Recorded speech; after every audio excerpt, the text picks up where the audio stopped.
Olá, queridos, a paz do Senhor, você está no ADEC TV e hoje no quadro Lições Bíblicas, estudaremos hoje a lição de número 10, Paulo e seu amor pela igreja.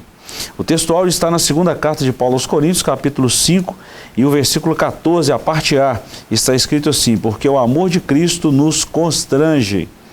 A verdade prática, o amor cristão não é um sentimento egoísta, mas o sacrifício dos próprios desejos para o bem dos outros. A leitura bíblica em classe está na primeira carta de Paulo aos Tessalonicenses, capítulo 1, versículos de 1 a 10.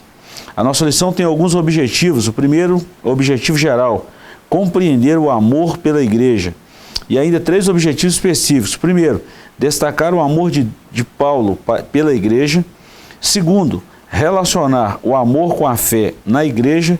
E terceiro, elencar as 3 virtudes na igreja de Tessalônica: fé, amor e esperança. Professor, as nossas últimas 3 lições nós falamos de Paulo implantando igrejas, depois Paulo discipulando e Paulo cuidando dos vocacionados. Hoje nós vamos estudar uma lição muito importante também, mostrando o amor de Paulo pela igreja. Haja vista que o apóstolo Paulo foi um dos que mais escreveu as igrejas em que ele trabalhou, que ele fundou. Paulo, ao todo, ele escreveu 13 epístolas e tem aqueles que dizem que ele escreveu, pelo menos tem uma abordagem aos hebreus. Nós não podemos afirmar isso, que Hebreus para nós hoje é uma carta anônima. Os primeiros cristãos já sabiam, mas nós não podemos afirmar. Mas o certo é que 13 epístolas Paulo escreveu e direcionou as suas igrejas, as cartas pastorais também, e a gente sabe isso muito bem.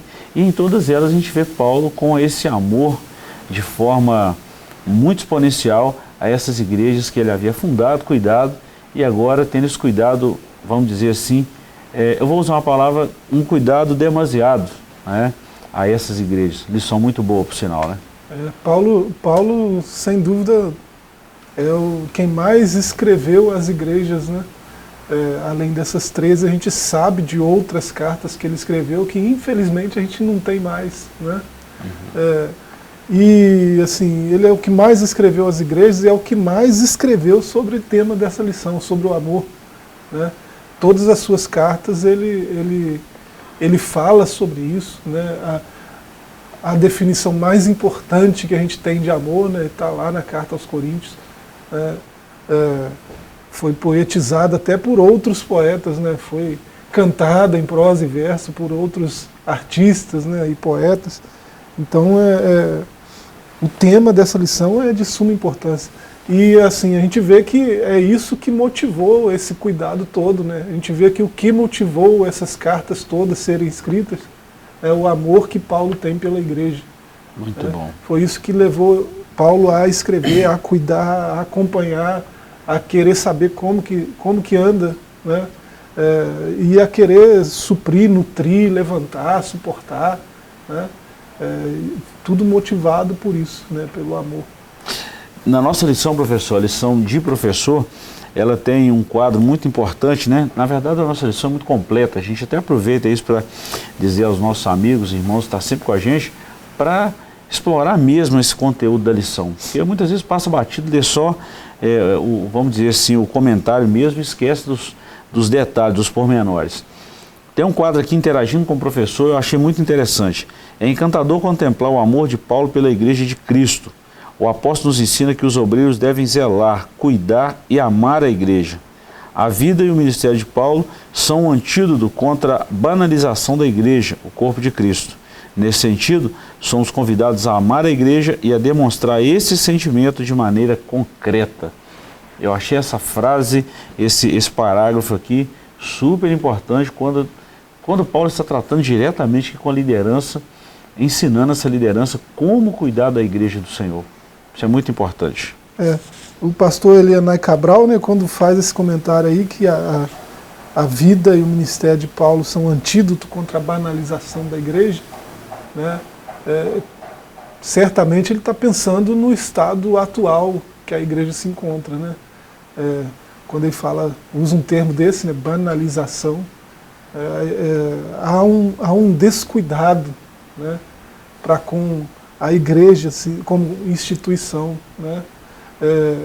E assim, a vida de Paulo é um exemplo para nós, né? para aqueles que estão em posição que Paulo estava, né, posição de liderança, mais ainda. Né, então a gente precisa viver igreja de fato, né, aquele lugar onde os embaixadores de Cristo, embaixadores do reino se encontram para promover o reino.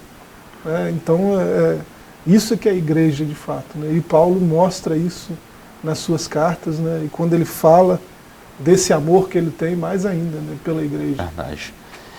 Professor, e principalmente nesse contexto odierno, onde a teologia liberal e progressista tem infiltrado em nossos púlpitos, os ensinamentos de Paulo são contrários a essas teologias. E quem está nos acompanhando e quiser dar uma acompanhada melhor no tema, tem outros quadros nossos aí, como o Conexão Teológica, a gente fala muito sobre isso. Sim. Então dá uma pesquisada depois lá nos nossos canais, nas mídias, você vai ficar por dentro aí. A nossa próxima lição vai falar um pouco disso também. Muito. A lição 11 vai falar sobre ortodoxia. Exato, isso é muito bom. A igreja tem sofrido muito com falsos ensinos, né? Verdade. E esse pessoal é averso aos ensinamentos de Paulo, porque Paulo bate muito contra nessas doutrinas hereges que a gente vê por aí afora. Introdução. Pelo menos duas características marcam a igreja de Tessalônica: seu amor ao Senhor Jesus e o amor recíproco entre os irmãos. À luz do exemplo dessa igreja e do sentimento do apóstolo Paulo por ela, o nosso propósito é mostrar que, como seguidores de Jesus e membros de uma igreja local, devemos amá-la e expressar esse amor na comunhão dos santos. Professor, eu já começo aqui na introdução falando sobre uma das características do fruto do Espírito, que é a fidelidade. Fidelidade não está relacionada só a mim e Deus, está relacionada a mim e você também, a nós cristãos. E a gente, cada dia que passa, a gente vê Mateus 24:12 se cumprindo. E por aumentar a iniquidade, o amor de muitos esfriaria. E por faltar amor entre os irmãos, a igreja perde muito com isso, porque nós somos uma congregação, um ajuntamento de pessoas. E se não houver amor, não tem nada. Pois é, a gente, até um dos pontos dessa lição, nós vamos falar daqui a pouco, né, mas esse fruto do Espírito, né, a gente vê que Paulo, quando fala disso, ele é os Gálatas, né, Gálatas 5, ele fala que é o fruto, né, mas ele dá 9 características. Então você vê que tudo faz parte de uma coisa só, né? Talvez chamar esse fruto de amor, né, o fruto do amor, não seja tão diferente assim de o fruto do Espírito, porque o amor encabeça a lista ali dos nove gomos, né? A gente fizer essa comparação com frutos dessa espécie. E a fidelidade, a gente vê em outros escritos do próprio apóstolo Paulo, que essas duas características do fruto estão sempre juntas, né? Quando cresce a fé, o amor também cresce, o amor também se desenvolve, né? Ele diz que é impossível, né, você dizer que tem fé e não amar o seu irmão, né? Isso as duas coisas, essa informação, né, tem que caminhar junta, né? Eu tenho fé. Me mostra a sua fé, né? Como é que eu vou saber que você tem fé mesmo? Né? Se eu tenho comunhão, se eu amo, né, o meu semelhante, aí eu vou dar indicações de que eu realmente tenho fé, né? Vai ficar mais evidente a minha fé quando eu faço essa fé frutificar em obras de amor. Né? Ele fala isso aqui aos Tessalonicenses, quando ele fala de trabalho de amor. Né? Paulo tem propriedade para falar disso, porque ele começa dizendo que ele mesmo, né, ama essa igreja. Né? Então ele fala com propriedade.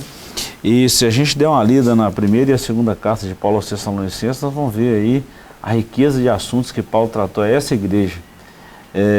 Foi uma das igrejas, uma das cartas em que Paulo mais dedicou sobre a volta iminente do Senhor Jesus. Ele tratou muito da volta do Senhor, falou dos que dormem no Senhor, porque havia uma certa ignorância, talvez até mesmo por ensino de judeus, vamos falar assim, de saduceus espalhados em toda a doutrina dos saduceus, né, que não acreditavam na ressurreição, mas Paulo trata isso com muito amor, com muita propriedade. Isso é muito bom a gente estudar esses assuntos. Muito bom. Vamos lá então, professor, capítulo 1 da nossa lição, o amor de Paulo pela igreja. E aqui nós vamos trabalhar três tópicos, 3 pontos. O amor como o de um pai para um filho. Depois, o amor motivado pelo modo de viver o evangelho. E terceiro, o amor deve nortear a nossa vida na igreja local. A primeira carta de Paulo aos Tessalonicenses atesta o amor do apóstolo pelos membros da igreja. Esse sentimento não se deu apenas pela igreja de Tessalônica, mas por todas as que Paulo plantou no mundo gentílico. Trata-se de um amor como o de um pai para um filho. Veja o que o apóstolo diz a respeito dos coríntios. Porque ainda que vocês tivessem milhares de instrutores em Cristo, não teriam muitos pais, pois eu gerei vocês em Cristo Jesus pelo Evangelho. 1 Coríntios 4, 15. A gente vê essa declaração como um pai espiritual, né, professor? E Paulo, ao fundar essa igreja, ele desenvolve, ou o Espírito Santo desenvolve no coração dele um amor por esse povo, por essa igreja. E eu falo que esse amor esse mesmo amor que operou no coração de Paulo, é o que deve estar operando nos nossos corações para a formação, criação e manutenção da igreja nos dias atuais. Você vê que essa primeira carta atesta o amor, né? O amor de Paulo. Dizer que ama é muito simples, muito fácil de dizer, né? Paulo está dizendo, mas o que ele diz é atestado, né, pelos próprios tessalonicenses, né? Ele dá graças a Deus por eles, por todos eles, né? Então Paulo não faz distinção de ninguém, né? Toda a igreja de Tessalônica é importante para ele e é motivo de gratidão a Deus, né? Para ele. E ele faz menção de todos, né? Faz sempre menção de vós em orações, né? Ele diz. Ele lembra de todos eles sem cessar, né? O tempo todo eles fazem parte da lembrança de Paulo, né? Então aí ele termina lá no verso 4 dizendo, amados irmãos. Ele está dizendo que eles são amados, mas ele dá provas disso, ele atesta essa informação, dizendo que ele sempre ora por eles, né? Ele se importa com cada um deles, ele é grato pela vida de cada um deles, né? É o pastor que a gente queria, todos nós queríamos Paulo como pastor, né? Verdade. Alguém que se entrega completamente ao pastoreio, né? Então ele atesta esse amor, né, dando essas informações aí. E ele diz aos coríntios, né, algo mais profundo ainda, que se sente pai deles, né? Eu gerei vocês pelo Evangelho. Isso aqui é tremendo. Muito forte, né, essa expressão. Ele pregou o Evangelho e fez nascer pessoas novas, né, com essa mensagem. Porque ele pregou o Evangelho puro, né, o Evangelho do jeito que deve ser, né, do jeito que é. Do jeito que foi inspirado para ser transmitido. É por isso que foram geradas vidas novas, né? Então ele diz, mesmo vocês tenham muitos instrutores, né, pedagogos, né, muitos instrutores, né, aquele escravo que conduz a criança, né, que educa moralmente a criança, vocês podem ter muitos desses, né, mas patros, né, aquele gerador da vida, só tem um, né? Eu gerei vocês. Então ele se sente pai mesmo, né? E que pai que não tem amor pelos filhos, né? Então ele deixa isso muito evidente, e esse amor que ele fala, que ele diz ter, ele atesta, né? Esse amor pode ser comprovado, pode ser testado, né? Pode ser medido através das obras, das atitudes dele. E a gente vê essa característica de Paulo como um pai, aquele pai que é duro quando precisa ser duro, mas de um coração mole quando precisa dar uma flexibilizada também, né? Nós já falamos isso aqui algumas vezes. Eu gosto da expressão que você sempre usa, que com lobo não tem conversa não. Lobo é pau na muleira dele, não tem conversa não. E Paulo era desse jeito. Aos próximos, aos irmãos, aos filhos na fé, Paulo tratava com muito carinho, com muito amor, com muita, vamos falar assim, ele não era displicente ao trabalho, não era pesado aos irmãos, e era um pai presente. Mas quando se tratava de alguém que queria contaminar a igreja ou contaminar os seus filhos, ele os protegia. E a gente vê isso muito claro nos escritos de Paulo. É só pegar aí as 3 epístolas e a gente vai ver aí o cuidado de Paulo com a igreja do Senhor. Essa palavra que ele usa aqui, muitos pais, né? Pateras, né? Essa palavra ocorre 12 vezes nas Escrituras, né? E a maioria dessas 12 nas cartas de Paulo. Ele se sente pai mesmo deles, né? É muito bacana. E é muito bom, professor, a gente trabalhar dessa forma e ver isso na vida de Paulo. Eu volto a falar, os pastores da linha progressista detestam isso, porque ao invés de dar a vida pelas ovelhas, eles estão sugando a lã, o couro, o óleo, a gordura e tudo, né? Então isso é muito ruim, isso não pode. Deveria ser o inverso. 2. O amor motivado pelo modo de viver o Evangelho. Um dos elogios de Paulo aos Tessalonicenses foi a respeito do modo como eles receberam a palavra e sua prática em coerência com o ensino recebido. Os cristãos de Tessalônica eram o objeto do amor do apóstolo, pois neles ele viu o fruto do seu ministério. Os versículos 5 a 10 da nossa leitura bíblica em classe mostram a indizível alegria de Paulo ao constatar a expressão do amor de Deus na vida da igreja. Então havia aqui uma reciprocidade. Paulo amava a igreja e a igreja, de uma forma recíproca, amava Paulo. E a gente vê, professor, que o amor, Paulo, você definiu isso muito bem no primeiro comentário nosso aqui, o amor descrito por Paulo em 1 Coríntios 13, como Paulo traça as características do amor e como Paulo não só traça, mas ele vive isso na prática, não só na teoria, mas na prática no meio da igreja. E é tão gostoso quando a igreja percebe isso e vive dessa forma recíproca do amor entre liderança e liderado e vice-versa. Isso é muito bom. É um ciclo muito bacana, né, que Paulo demonstra aí. Ele tem todo amor e dedicação para com aqueles crentes, né, da igreja de Tessalônica. Aí eles se tornam imitadores dele, né? Ele diz isso no verso 6, né? Vós fostes feitos nossos imitadores e do Senhor. Eles estão imitando a Paulo primeiro, porque eles conheceram, né, o Senhor através de Paulo. Então a primeira referência de Cristo que eles têm é Paulo. Então eles começam a imitar Paulo, de repente estão imitando a Cristo, né? O que é a mesma coisa, né? Eu sei que é complicado dizer isso, mas ele mesmo diz várias vezes, sede meus imitadores, né? Não foi uma vez só, né? Ele está dizendo isso dos crentes de Tessalônica, vocês se tornaram meus imitadores e de Cristo, né? Então o processo se deu assim, receberam o Evangelho, foram gerados, né? Ele trouxe à luz novas criaturas, né, pela pregação do Evangelho. Essas criaturas que foram geradas começaram a imitar esse que trouxe o Evangelho para eles e perceberam que estavam imitando, na verdade, a Cristo, né? E isso, quando as outras igrejas em volta olharam, veja o verso 7, né, viram esse exemplo na igreja de Tessalônica e começaram a imitar também. Eles foram exemplo para todos, né, exemplo para todos os fiéis da Macedônia e da Acaia, né? Então Paulo foi exemplo para eles, eles se tornaram exemplos para outras igrejas, né? É um ciclo muito bacana. Muito legal. Né? Olha como que uma pessoa influencia uma geração inteira, né? Então o exemplo de Paulo foi seguido nesse nível. As pessoas que seguiram o exemplo dele se tornaram exemplo para outras pessoas seguirem. Isso é muito, muito fino. Muito legal, muito legal. E interessante como que uma obra perfeita e única de Cristo resultou nesse trabalho posterior da vida de Paulo e da igreja que se seguiu aí, né? Isso é muito bom.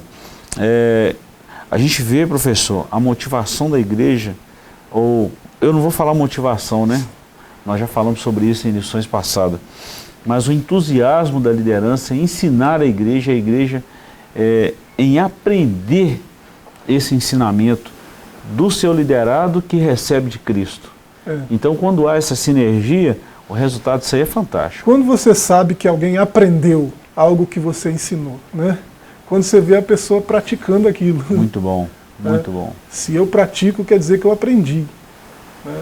Se eu só escutei, entendi, né? Assimilei a ideia, não quer dizer que eu aprendi. Ou gostei. Né? Simpatizei, né? Não quer dizer que eu aprendi. Eu aprendi quando eu começo a imitar, quando eu começo a praticar aquilo. Fazer. E foi o que aconteceu com a igreja de Tessalônica. Muito né? bom. Vocês ouviram o evangelho em muita tribulação, mas vocês responderam com gozo, com a alegria do Espírito. Isso é Aí fantástico. todo mundo quer imitar. Né? Todo Verdade. mundo quer. Professor, antes da gente terminar esse bloco 1 aqui, vamos falar rapidinho aqui, o amor deve nortear a nossa vida na igreja local. Num tempo em que muitos vivem de criticar a igreja local, é hora de demonstrar o amor pela igreja em que congregamos. Eu achei isso fantástico e muito importante para a gente falar. Porque hoje, quando eu falei das características do fruto do Espírito, que é a fidelidade, eu escutei isso do pastor Saulo, nosso vice-presidente. E eu gosto de compartilhar coisas boas que a gente escuta. Ele falou o seguinte, há um tempo atrás, quando o pastor enfrentava uma dificuldade na igreja, qual que era a orientação dos irmãos para esse pastor? Pastor, a igreja está enfrentando alguma dificuldade, nós estamos juntos em oração. Hoje não. Se a igreja A enfrenta uma dificuldade, o irmão tem a consciência, ou tem a, vamos falar assim, ele faz isso com a maior tranquilidade. Ele sai da igreja A que está com um problema e vai para a igreja B achando que a igreja B não tem problema. E a gente vê isso aqui na nossa cidade assim constantemente. Chega lá, tem outros problemas, né, que talvez sejam mais complicados, complexos de lidar, né? Aí começa a procurar a igreja A, B, C e D, aí sai de um ministério, vai para outro, sai de outro, vai para outro, ao passo que nós deveríamos estar na nossa congregação em que fomos chamados, que fomos plantados e trabalhar em prol disso aí em amor. O amor não é suportar uns aos outros? O que o pastor Elianai Cabral está dizendo aqui é que não é que a igreja onde eu congrego é infalível, está acima de crítica, né? Eu não posso olhar de forma crítica para nada. Não é isso que ele está dizendo. Sim. Né? O que ele está dizendo é que eu não posso só apontar o problema, né? Criticar nesse sentido. Né? Olha, tem esse problema. E eu, sendo capaz de identificar isso, a única atitude que eu tenho é falar do problema. Eu não faço nada para resolver nem esse, nem aquele. Né? Eu fico aqui só apontando, ó, tem esse problema, tem aquele ali. E é dessa crítica que a Elianai Cabral está falando. Né? Aí o que eu faço? A única forma que eu tenho de lidar com o problema é essa, ficar só apontando, só olhando e falando, né? Eu não faço nada de forma ativa para resolver nada. Né? Quando eu vejo que tem problema demais, eu vou e saio para outro lugar, que aí eu não estou vendo problema nenhum. Né? Aí, nesse outro lugar, eu vou começar a enxergar de novo. Eu vejo um problema, depois eu vejo outro. Daqui a pouco eu estou vendo um monte de problema. O que eu vou fazer? A minha única forma de lidar com o problema é essa, eu só enxergo e falo, aí eu vou sair para outra. É por isso que acontece esse ciclo todo aí. E interessante, professor, que nós fazemos parte do problema também, porque a gente está inserido ali. Então não é mais fácil a gente trabalhar, haver o diálogo, não é? Precisa ter. E nós, liderança, precisamos estar atento ao que os liderados têm a falar. Não é simplesmente dar uma ordem e ficar por... Não é assim. Ou simplesmente não absorver a crítica. Não é assim. Hoje as lideranças inteligentes, assim como grandes empresas inteligentes, têm parado para ouvir e têm chegado a um denominador comum para resolver o problema. Deveria ser assim.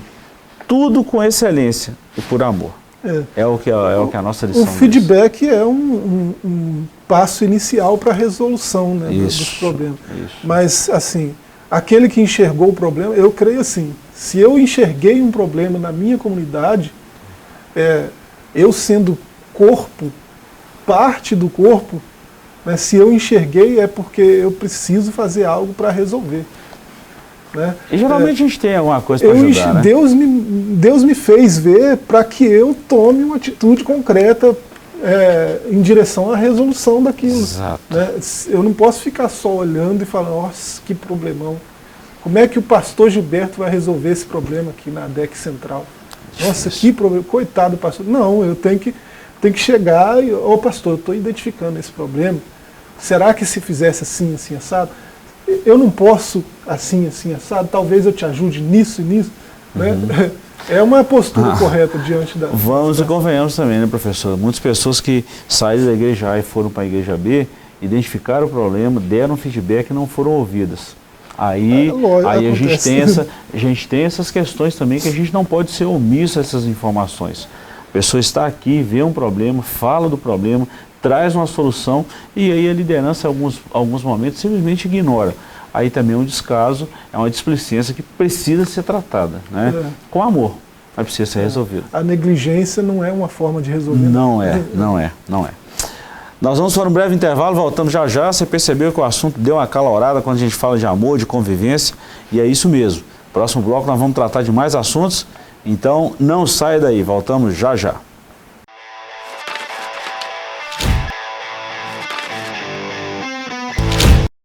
Olá a todos! Hoje eu estou aqui juntamente com o pastor Gilberto para falar da nossa campanha de final de ano. Está chegando aí o Natal, uma data muito importante para nós e nós temos um objetivo esse ano, Carol, de deixar o Natal dos nossos irmãos e de muitas famílias muito mais feliz.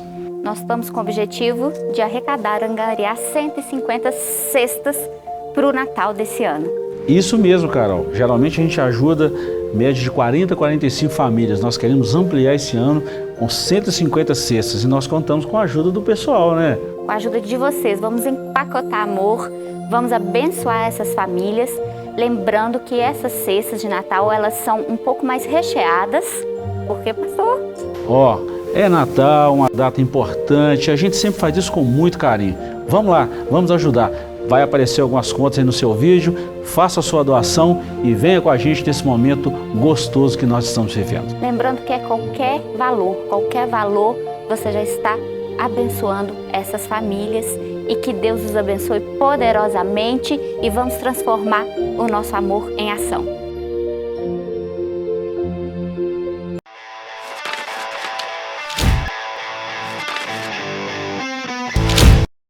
Amados, estamos de volta com o seu ADEC TV e hoje você está no quadro Lições Bíblicas. Professor, estamos falando de uma lição importantíssima e terminamos o bloco anterior falando aí de um assunto muito acalorado, né? Que é exatamente essa convivência entre irmãos, né?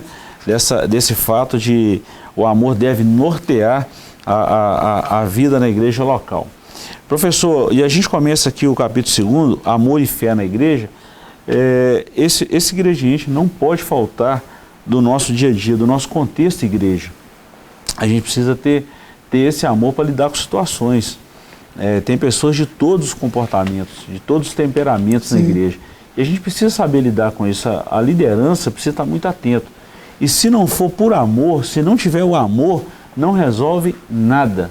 Vai bagunçar o coreto. A verdade é essa. Então por isso que Paulo vem tratando isso aqui, e não simplesmente tratando, mas ele vem mostrando e dando esse ingrediente importante e essencial para a boa vivência da igreja. Então nós terminamos o bloco falando exatamente disso. Quer voltar lá e fazer alguma observação, professor? Não, tranquilo.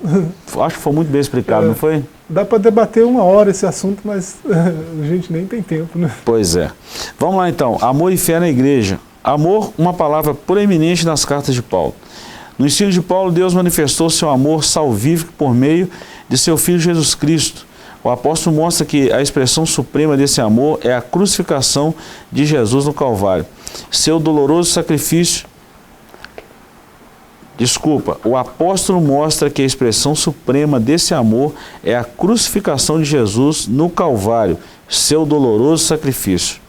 Ele confirma isso ao escrever aos Romanos, mas Deus prova o seu amor para conosco em que Cristo morreu por nós, sendo nós ainda pecadores. Entretanto, é preciso que o ser humano responda a esse amor, cuja reciprocidade se dá nos seguintes termos: porque Deus amou o mundo de tal maneira que deu o seu Filho unigênito para que todo aquele que nele crê não pereça, mas tenha a vida eterna. É preciso crer para responder a esse amor.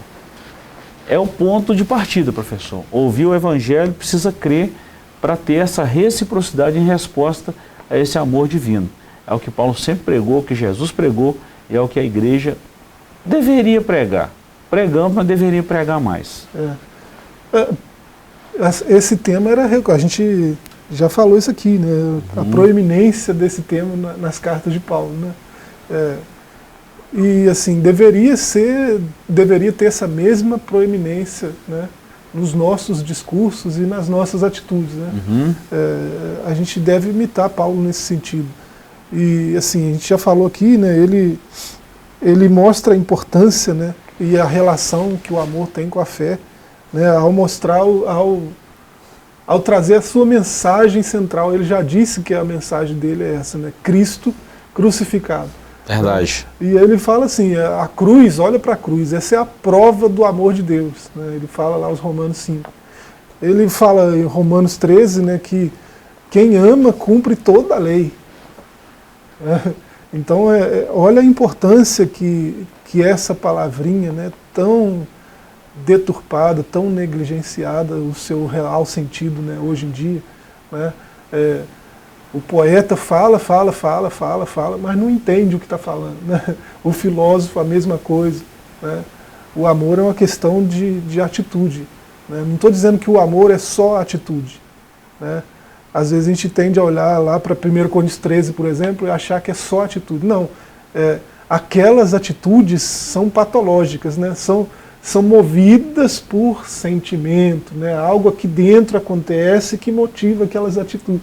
Então ele não é só a atitude, né, mas a atitude é a evidência de que ele está lá, né? Então o apóstolo fala isso, ó, Deus provou o seu amor, né? Olha para a cruz, é a prova, né? E o evangelista João aí, né, capítulo 3, né, ele mostra o diálogo de Jesus com Nicodemos, né? Aí essa relação aparece do amor com a fé, né? É preciso responder. Ele amou, né? Por que ele amou? Para que todo que crê não pereça. Então a relação de fé e amor aparece aí, né, muito assim, entrelaçado, né? Muito entrelaçado uma coisa com a outra. É o tema do nosso segundo tópico aqui, a fé e o amor nos ensina de Paulo, e Paulo ensinou muito sobre isso. Aos Efésios ele escreveu, pelo que ouvindo eu também a fé que entre vós há no Senhor e o vosso amor para com todos os santos. Em 2 Tessalonicenses ele arremata, sempre devemos, irmãos, dar graças a Deus por vós, como é de razão, porque a vossa fé cresce muitíssimo e o amor de cada um de vós aumenta de uns para com os outros. Professor, a gente sempre dá alguns insights aqui de livros. Qualquer líder, ou todo líder, deveria ler O Monge Executivo. O autor trata de um tópico específico sobre o amor e ele traz essa abordagem. E eu já falei várias vezes sobre isso. O amor é um sentimento ou é um comportamento? Eu gosto dessas versões novas, dessas versões atualizadas, corrigidas, né? Vamos falar assim, que a gente tem hoje, como por exemplo a NVI, a nova tradução, a linguagem de hoje, não. Mas a Bíblia nova, Nova Vida, ela é muito boa. Nova Bíblia Viva. Nova Bíblia Viva, ela é muito boa. As versões modernas, ela traz o amor como caridade, ou seja, o amor em ação. O que o autor desse livro, do Monge Executivo, ele traz a memória dos que estão sendo mentorados por ele, é exatamente isso. Eu não sinto que eu sou benigno, eu preciso provar que eu sou benigno. Isso não é um sentimento, é um comportamento. Só que o comportamento é movido pelo sentimento.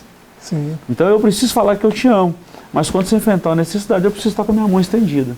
É exatamente isso que Paulo está falando, entre a relação entre o sentimento, que é o amor, e a materialização disso aí, que vem através de um outro sentimento, que é a fé. Então as obras, elas são manifestadas pelo amor e pela fé que nós temos em Deus, em Cristo, né? E por esse evangelho que nós pregamos. Então, exatamente aqui que Paulo chega no ápice do Evangelho, né? No que se diz respeito a esse ponto de fé e amor. Sem esses dois ingredientes, professor, é impossível a gente falar que ama as pessoas. A gente está vendo um monte de gente sofrer aí, um monte de gente caído pelas ruas. Eu falo com a minha esposa direto quando a gente está passando nas ruas. Eu não consigo entender como que um ser humano está caído ali e ninguém faz nada por ele.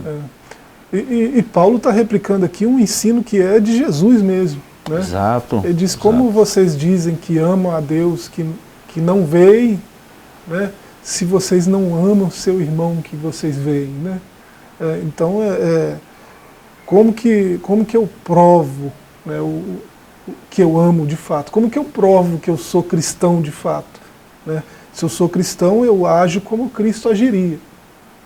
E às vezes a gente está muito aquém, né? Muitíssimo aquém. Mas não é pouco não, muito. A gente se esforça bastante para responder ao amor de Deus e a gente não dá conta, né? Se a gente for olhar mesmo, olha para a nossa correria do dia a dia, a gente vê que a gente não dá conta. A gente devia fazer muito mais do que o que a gente tem feito pelo outro, né? E assim, o amor é essa medida, a medida da fé, né? Ele é o elo, o vínculo da perfeição, é por isso. Porque eu sei da sua fé através das suas obras de amor. Verdade, né? Verdade. Quanto mais eu vejo você fazendo por outros que não o cara do espelho, né? Eu vejo que você tem fé mesmo, né? Então essa relação aí tá muito evidente nas Escrituras e na vida de todos esses homens aí da igreja primitiva. Vou lembrar uma frase de um pastor ilustre em séculos passados, pastor Martin Luther King Jr. sempre falava, e eu quero falar um negócio, I have dream, né?